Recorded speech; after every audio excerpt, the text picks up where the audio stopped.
오늘 저희들에게 주신 하나님 말씀 함께 보도록 하겠습니다. 에베소서 4장 1절의 말씀입니다. 에베소서 4장 1절. 우리 함께 한 목소리로 목소리를 맞춰서 읽고 하나님 앞에 영광 올려드리길 원합니다. 다 같이 시작. 그러므로 주 안에서 갇힌 내가 너희를 권하노니 너희가 부르심을 입은 부름에 합당하게 행하여. 아멘.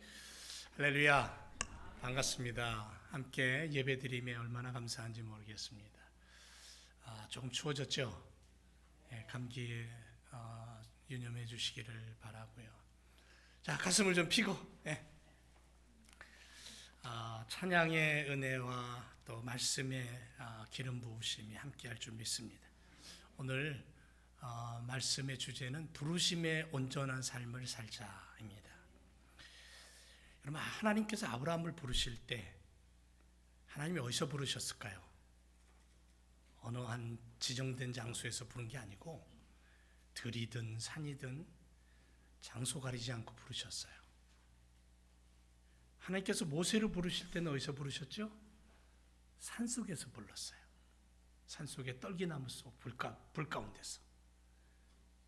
그런가 하면 광야를 지날 때의 삶의 현장에서 부르셨고, 그리고 거기서 동행하셨어요. 그러다가 모세가 하나님의 처소를 만들어요. 그게 이제 회막입니다. 성막이라 부르죠. 천막으로 만들어진 성전인 셈입니다. 하나님은 이제 말씀하시거나 당신의 종을 부르실 때에 회막 가운데 임재하셔서 말씀하셨어요. 그렇다고 해서 하나님께서 그 회막 안으로 모세를 부르시지만 하나님이 그 회막 안에 갇혀 계시는 분이다? 그렇게 얘기하진 않습니다. 하나님은 어디에 갇혀 계시는 분이 아니에요. 우리가 하나님을 어느 한 장소에 가둬버릴 수도 없다라는 거죠. 언제든지 하나님이 원하시면 어디든 어느 장소든 어떤 곳이든 하나님은 나타나시고 부르시고 하나님의 뜻을 전하시는 분이라는 거죠.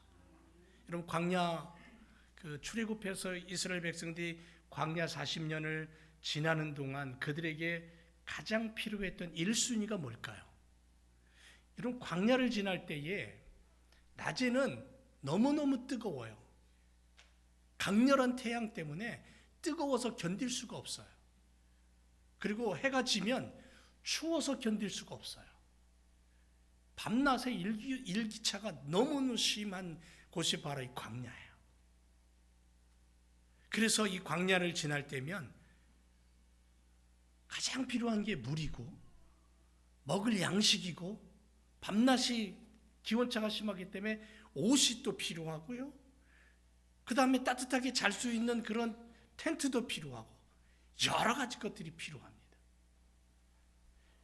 그런데 성경에 보면 광야 40년 동안 그들이 지나오면서 가장 필요했던 건 뭐냐 하면 먹을 양식도 아니었고 그 다음에 입을 옷도 아니었고 물도 아니었어요.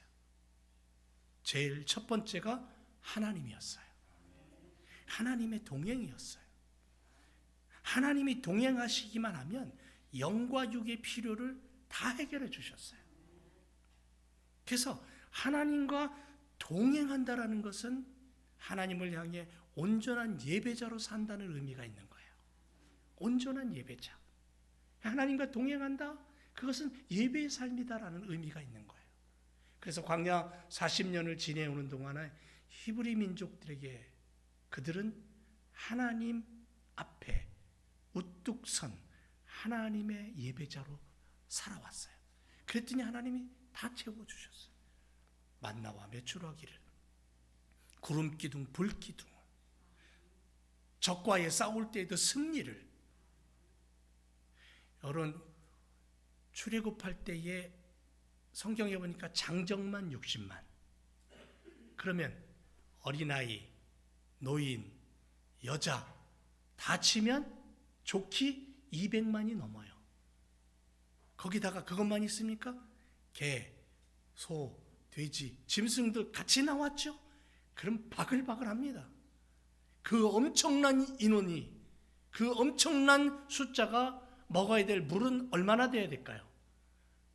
한 모금만 마신다고 해도 200만 명이 한 모금씩 마시면 얼만큼 많은 물이 필요할까요? 그런데 광야에서 하나님은 바위를 터뜨려 그 많은 인원이 먹고도 남을 생수를 콸콸콸 쏟아부어 주셨어요. 그러니까 광야에서 가장 필요한 게 뭐냐면 하나님이었다는 거예요. 하나님과 동행하는 거였어요. 하나님과의 동행은 뭐냐면 예배라는 거죠. 예배의 삶을 통해 하나님은 함께 하시는 거예요. 지금 우리들에게 주어진 것도 온전한 예배입니다. 우리가 살고 있는 시대가 참 복잡하게 흘러가고 있지만 이 복잡함 속에 하나님의 아주 세밀한 손길을 어디서 느끼냐면 예배에서 느낄 수 있는 거예요. 그래서 우리가 오늘 예배 드리는 것도 정말 온 마음을 다해 예배 드리는 거예요. 그 하나님을 향해서. 그게 신령과 진정으로의 예배자, 그 예배를 통해 우리는 하나님과 동행하는 축복의 삶을 살게 될 줄로 믿습니다. 계시록 4장에 보면 신기한 네 생물이 등장합니다. 계시록 4장 6절 7절에 보면 보좌 앞에 수정 같은 유리바다가 있는데 보좌 가운데에 그 보좌 주위를 둘러서고 있는 네 생물이 있다. 근데 이 네 생물은 앞뒤에 눈이 가득하다. 우리는 눈이 몇 개죠? 2개입니다. 그런데 여기 성경에 등장하는 네 생물은 눈이 앞뒤로 가득하다. 셀 수 없이 많다는 거예요. 그래서 그 네 생물의 이름이 나오는데 첫째는 사자 같고 둘째는 송아지 같고 셋째는 사람의 얼굴 같고 넷째는 독수리 같다. 이 이야기는 뭐냐면 처음으로 하늘나라 천국의 모습을 공개한 거예요. 그런데 신기한 것은 이 네 생물이 가지고 있는 특징은 앞뒤에 눈이 가득하다. 하나님은 온 우주 만물을 창조하신 분이에요. 창조주예요. 그런데 그 중에 가장 고귀하게 만든 게 인간이에요. 하나님의 형상을 닮았기 때문에. 그래서 이렇게 얘기합니다. 하늘의 피조물은 천사들이고 땅의 피조물은 인간이다. 이렇게 얘기하는 거죠. 그런데 계시록 4장에 등장하는 이 네 생물은 아마도 하나님이 만드신 모든 피조물의 대표격을 우리에게 알려주고 있는 것 같아요. 이 네 생물은 하나님의 통치 아래에서 하나님을 경배하고 하나님을 찬송하며 그들이 하는 일이 뭐냐면 하나님 앞에 예배하고 있더라는 거예요. 그 예배하는 모습을 통해 신실한 피조 세계의 모든 피조물이 그 하나님을 예배해야 된다는 것으로 우리에게 포커스를 맞추고 있는 거예요. 여러분, 네 생물을 한번 자세히 뜯어보죠. 첫째는 사자라 그랬습니다. 여러분, 사자하면 용맹성을 얘기해요. 용맹함. 용기로 똘똘 뭉친 그런 모습이죠. 그런데 왜 사자를 얘기했냐면 예배할 때에 이 사자는 그 용맹함을 가지고 목숨 걸고 예배하는 거예요. 그러니까 우리가 예배할 때에 우리를 어떻게 하든 예배를 올바로 못 드리게 하려고 우리의 마음을 자꾸 빼앗아가는 어둠의 세력, 사탄의 존재들이 있다는 거예요. 예를 들어볼까요? 예배하러 예배당에 딱 발을 들여놓는 순간 앞에 안내보는 어떤 분이 나를 향해 눈을 흘긴 것 같다. 그러면 그날 예배는 끝이에요. 그날 예배는 뭐 완전히 이건 우리의 마음 속에 예배를 방해하려는 어둠의 세력이 늘 언제나 도사리고 우리를 넘어뜨리고 올바른 예배를 못 드리려고 예배당에 앉아 있어도 집에 가스레인지 불 끄고 왔나? 이것 때문에 예배 말씀이 안 들어오는 거예요, 그냥. 그러니까 우리의 마음을 늘 그렇게 복잡하게 만들어 가지고 예배 자리에 나와 있는데도 예배를 못 드리게 하고 찬양하는 시간에도 찬양을 못하고 엉뚱한 생각하게 하고 그럴 때에 뭐가 필요해요? 이걸 담대하게 이겨낼 수 있는 용맹함이 필요하다는 거예요. 여러분 로마 당시의 카타콤의 성도들 한번 보세요. 산에 굴을 파가지고는 그 굴을 연결해 갖고는 로마 당시에 얼마나 많은 핍박이 왔냐면 사지를 찢어서 죽이고 예수 믿는다는 이유 하나 때문에 불태워서 죽이고 사자밥이 되게 하고, 그것도 부족해서 검투장에다가 검투사들, 훈련된 등치가 이런 칼 잘 쓰고 싸움 잘하는 사람들 앞에 집어던져 놓고는 싸움하라 그러고, 그게 어떻게 싸움이 됩니까? 그냥 한 방에 그냥 죽어버리는 거예요. 이런 핍박이 몰아치는 그 시대에도 굴을 파가지고 그 굴 속으로 숨어들어서 찬송하고 말씀 듣고 기도하고, 카타콤이라는 그 지하의 그 동굴 속 150km가 넘는 데잖아. 그 굴을 연결해 놓은 게. 그 속에서도 믿음을 지키고 발각되면 죽는 거예요. 그런데 그들이 이렇게 그런 위기 속에서도 용기가 날 수 있었을까요? 사자 같은 용맹함을 가슴에 담고 살았다는 거예요. 송아지, 여러분 송아지는 구약 제사의 제물의 대표격이 송아지예요. 소예요. 그런데 이 소는 다 줘요. 다 버릴 게 없어요. 다 주는 거예요. 뭔 얘기냐면 온전한 희생, 헌신이에요. 하나님 앞에 온전한 게 다 드리는 그런 모습. 시간도 물질도 정성도 삶의 모든 것을 하나님 앞에 올려드리는 그 모습. 그 다음에 세 번째는 사람의 얼굴이 있다 그랬죠. 사람은 지혜의 말씀을 상징하는 거예요. 지혜의 사람 하면 누가 떠오릅니까? 솔로몬이 떠오르죠.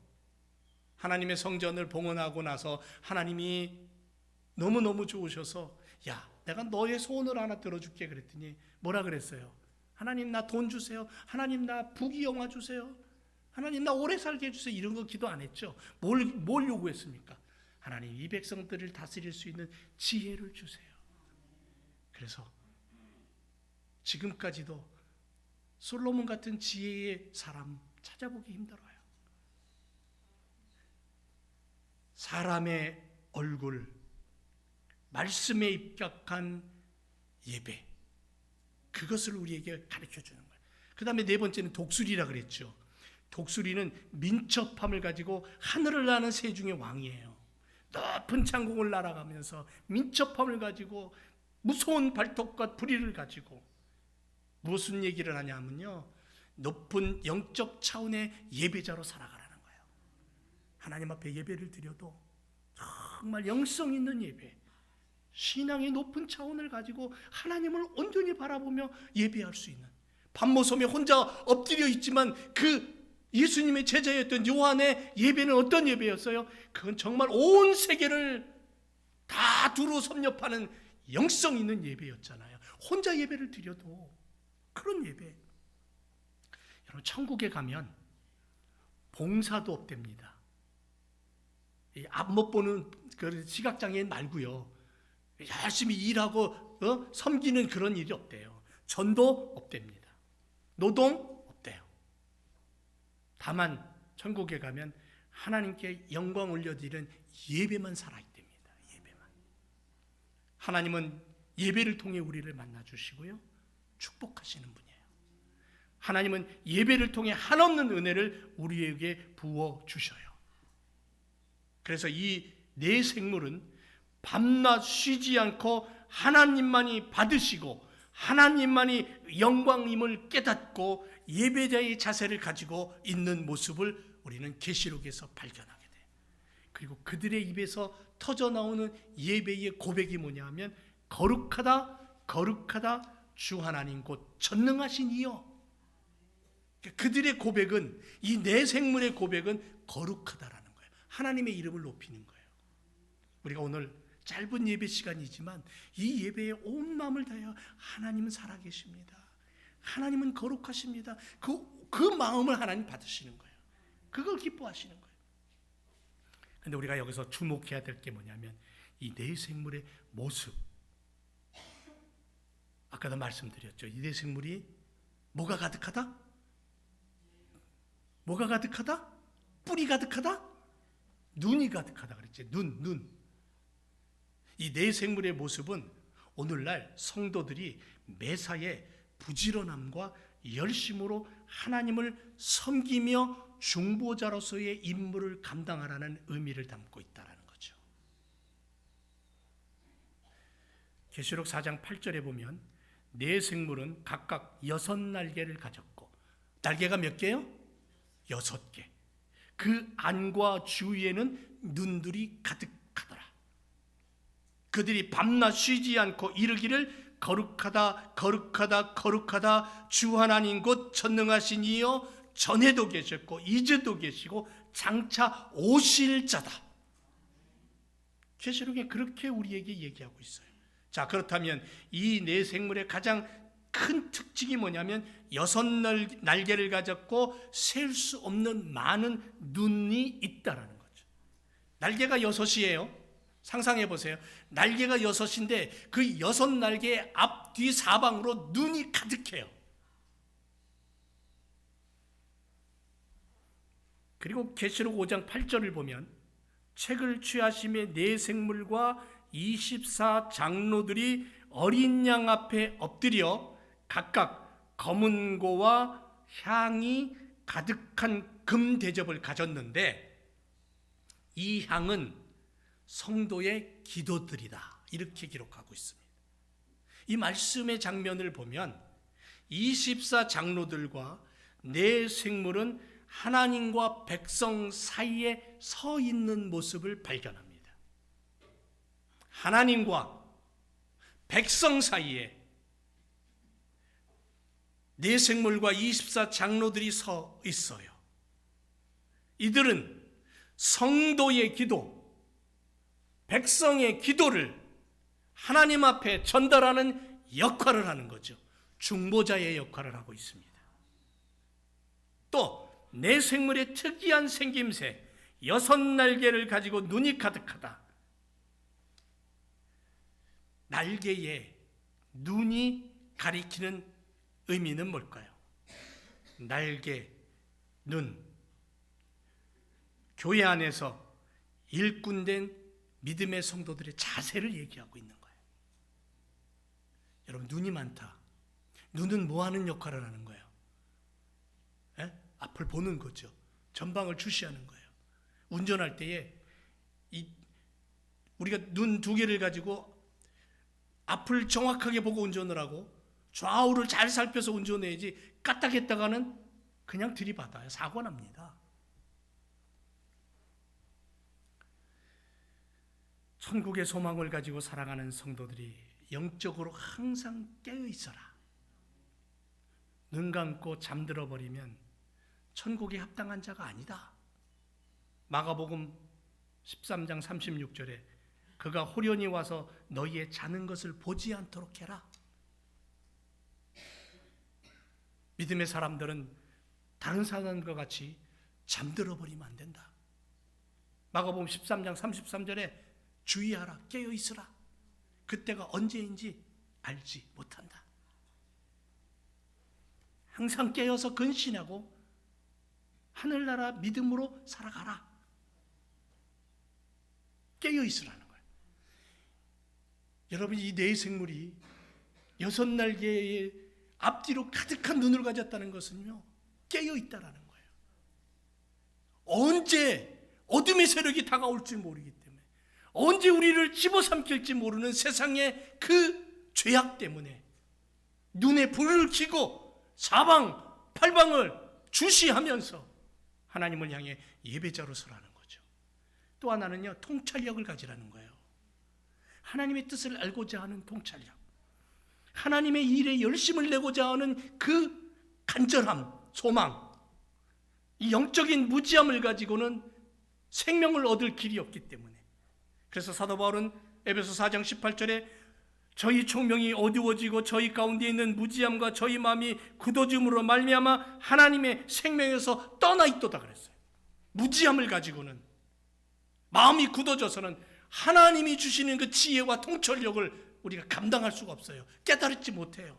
그래서 깨어 있으라는 거예요. 그래서 눈에 불을 켜고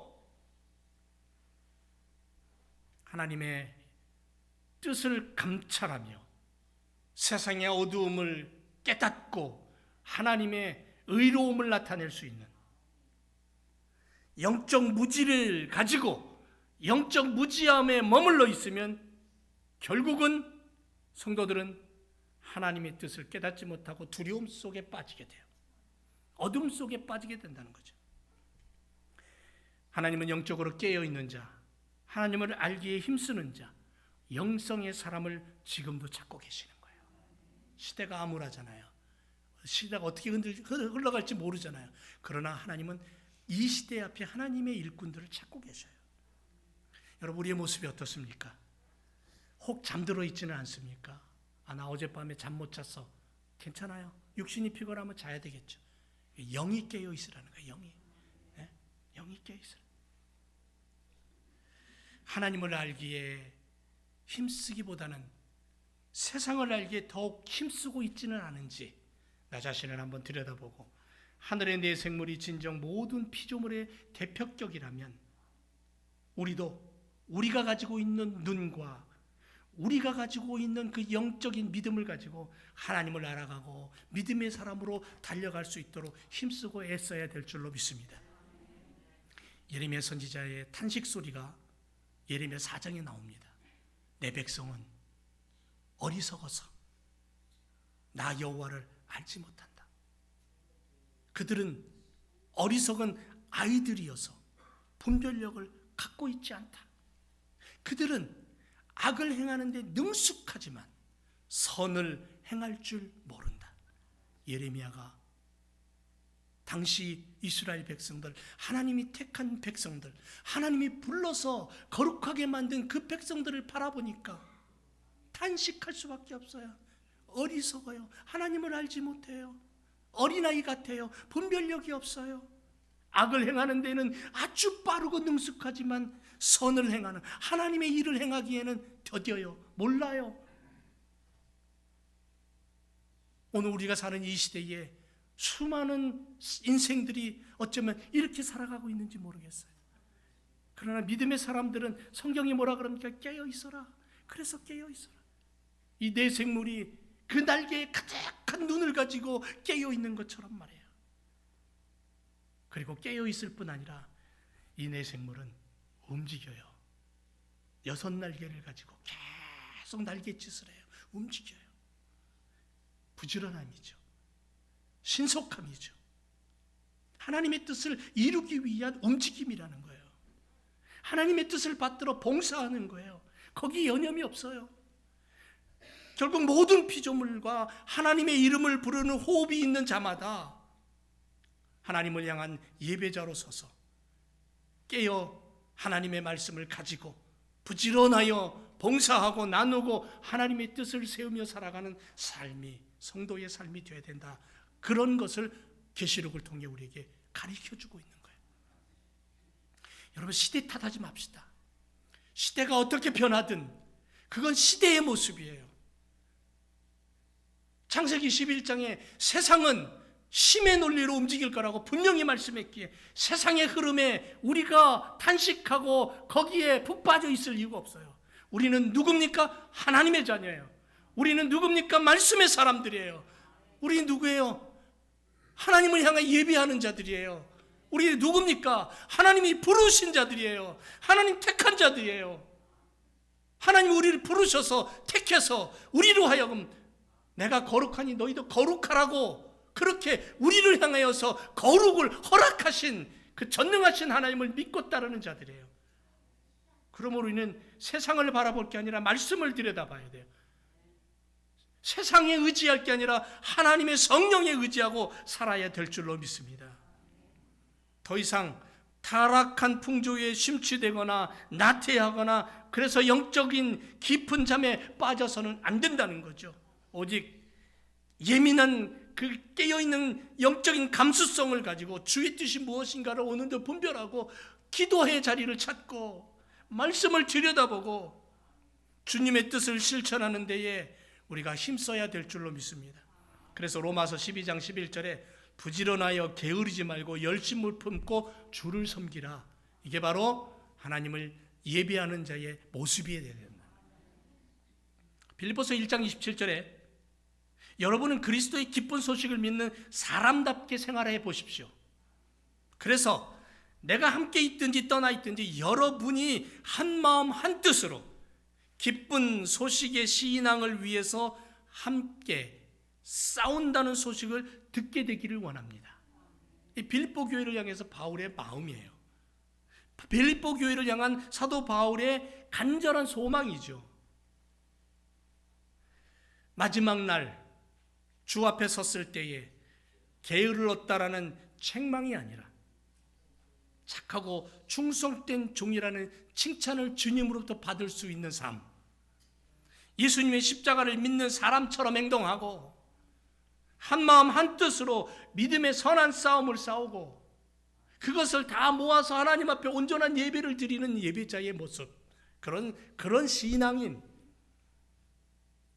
여러분, 우리를 부르시고 어둠에서 끄집어내셔서 기이한 빛 가운데로 인도하신 주님의 은혜가 우리 가운데 있는 줄 믿습니다. 그 은혜 때문에 우리가 이렇게 살아가는 거예요. 그 은혜가 있기 때문에 하나님을 향해서 온전한 예배자로 설 수 있는 거예요. 우리들을 부르심에 합당한 삶을 살아가는 예배자로 서야 될 줄로 믿습니다. 여러분, 사도 바울은 감옥에 갇혀 있어요. 자유롭지 않은 상황이에요. 그럼에도 불구하고 교회를 염려합니다. 성도들을 위해서 기도하고 그래서 에베소서를 써서 보내는 거예요. 그러면서 말합니다. 부르심을 받은 인생답게 살기를 원한다. 부르심 받은 온전한 믿음의 사람으로 너희가 달려가길 원한다. 부르심에 합당한 삶, 그것은 가장 먼저 하나님 앞에 마음을 다해 예배하는 자예요. 예배하는 삶이에요. 예배당에 나와서만 예배가 아니에요. 이 예배를 마치고 우리가 집으로 돌아가고 한 주간 동안 살아가는 삶의 순간순간마다, 심지어는 내가 운전대를 붙잡고 운전하는 그 시간에도 나는 예배자로 거기에 있어야 되는 거예요. 공부를 해도 나는 예배자예요. 하나님의 꿈을 위한 공부가 돼야 돼요. 나의 욕심과 나의 욕망 물론 필요하겠죠. 내가 이 땅을 살아가면서 어떤 많은 부와 영화를 누리고 싶다? 필요해요. 그러나 그것이 나의 욕심과 나의 어떠한 안일한 모습이 아니라 그것을 통해 하나님의 영광이 드러나기 위한 그런 높은 차원의 그런 믿음을 가지고 내가 공부하고 일하고 노력하는 거죠. 결국 내가 일하는 그 일터가 예배 자리가 되고 내가 일하는 그 일터가 복음이 전파되는 자리가 돼야 된다라는 거죠. 그렇게 만들라는 거예요. 그래서 사도 바울은 부르심에 합당한 성도로서 살아가기를 소망한다라고 바로 그 간절한 마음을 하나님 앞에 올려드리면서 성도들에게 그 소식을 전하고 있는 거예요. 우리가 부르시고 우리를 건지시고 우리를 자녀 삼으신 그 은혜에 감사함으로 오늘도 이 계시록에 보여준 내 생물이 하나님을 예배하며 그렇게 깨어 있으며 그렇게 탁월한 영성을 가지고 부지런하게 하나님을 예배하며 하나님의 뜻을 나누었던 것처럼 우리가 오늘도 그런 하나님 바라보며 그 하나님을 붙잡고 그렇게 우리가 살아가는 믿음의 일꾼들, 부르심의 온전한 삶을 사는 성도들로 달려가시기를 주님의 이름으로 축원을 드립니다. 기도하겠습니다.